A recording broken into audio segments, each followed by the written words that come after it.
You know what? I'm convinced at this point. Marvel, if you want to take any fucking character that's obscure, just seems like C-list, D-list, like they can never work, do a movie of them, because they work out better than most of the other movies.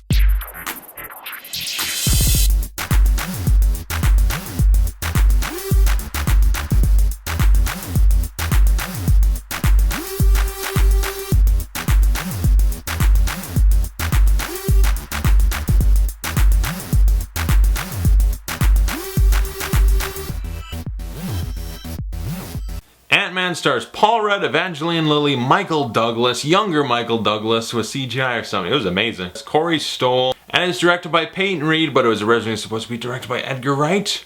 I fantasize and dream about what that movie could have been. And it's the story of Scott Lang, a professional thief who's trying to redeem himself, be a better man so he can be redeemed to see his daughter again, all this and that family drama.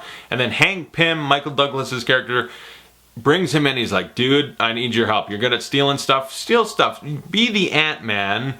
Be essentially a superhero, but we're just gonna do like an Ocean's 11 heist of this guy who wants to make a bad suit. It's essentially a superhero heist film, which is an amazing idea. Now, like I said, directed by Peyton Reed, the guy who did, what was it? He did Bring It On, I think, which was a really good movie, and Yes Man, which had its moments. It was an okay movie, but he's no Edgar Wright, I'll say that, and really, I'll tell you this much, had Edgar Wright made it, because I know he's involved in writing the script and that, I don't know how much of his script became this movie, I'm interested, but his direction, that's something I really wish we did have, because with Marvel movies, they're all competently made. I don't feel like any Marvel movie's been made where it feels like a slopped together piece of crap, except for Iron Man 2 in my opinion.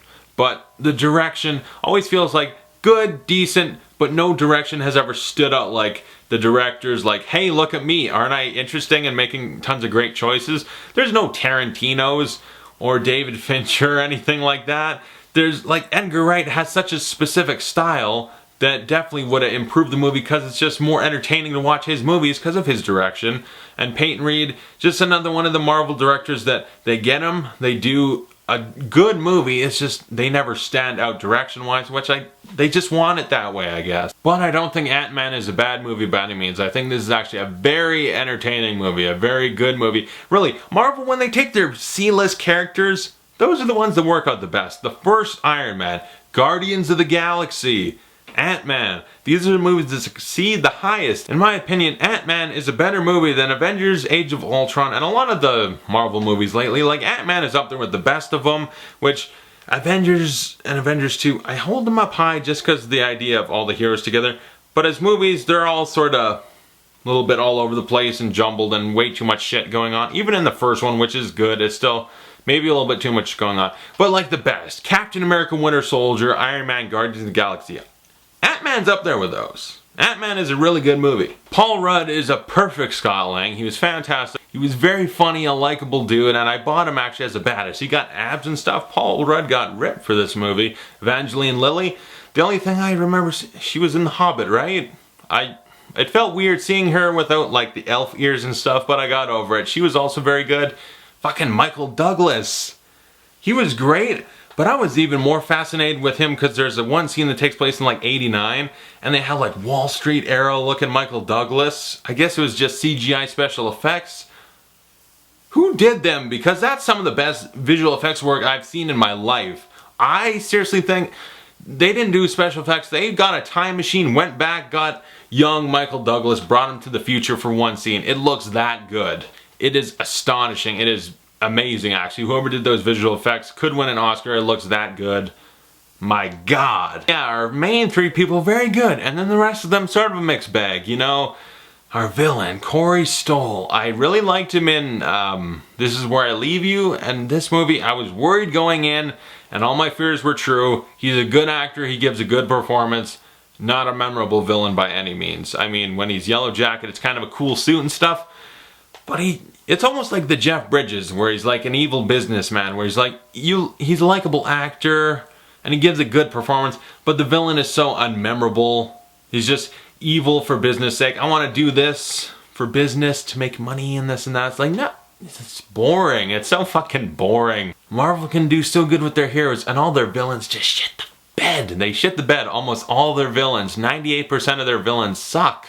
And also you got the Three Stooges for this movie, the comedic relief of Michael Pena and T.I., the rapper T.I., and then another guy. And they were decent. Most of the time they were actually pretty funny, so I didn't mind. See, all the acting is good. The story, I really enjoyed the story because, as I said, a superhero heist film.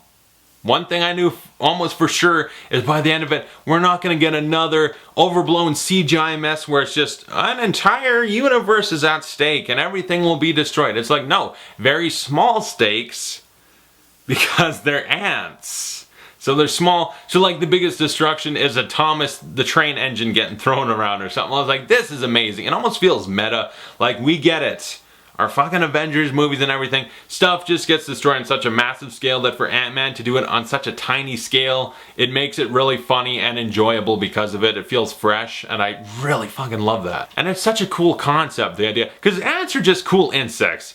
Tiny little things with such huge power and how they work together and all this and that. So, like, to have a superhero be able to control that is very cool. It's a great concept. They execute it perfectly. He's such a cool superhero. So yeah, it's a very cool movie. It's a fun movie. It is very fun, but it never feels like the tones mix where it's like, we have to be serious and then funny. It felt like the tones worked pretty well. It's a very fun, enjoyable movie. It's not amazing or brilliant, but it's just a very fun movie.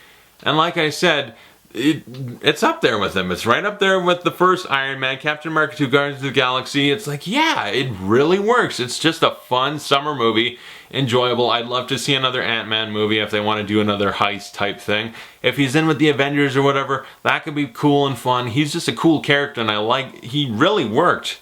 I'm happy to say that Peyton Reed maybe didn't do as good as Edgar Wright, but he still made a very good movie. So yeah, Ant-Man overall, quite a success. One of the more fun, awesome summer movies you'll see this year. Just a great time, one of Marvel's better movies. I'd give Ant-Man a B+, just a very fun, enjoyable superhero heist film, which I'm so happy it was just a heist film and not Ant-Man has to save the universe. It's just much better that way. They really did. They pulled it off. I don't care what character they want to bring out. I'm trying to think of the most obscure, weird Marvel character. Whoever it is, they can pretty much pull it off. So those were my thoughts on Ant-Man. Comment below if you've seen the movie. Tell me what you thought of it. And yeah, thanks for watching. I'll see you guys later.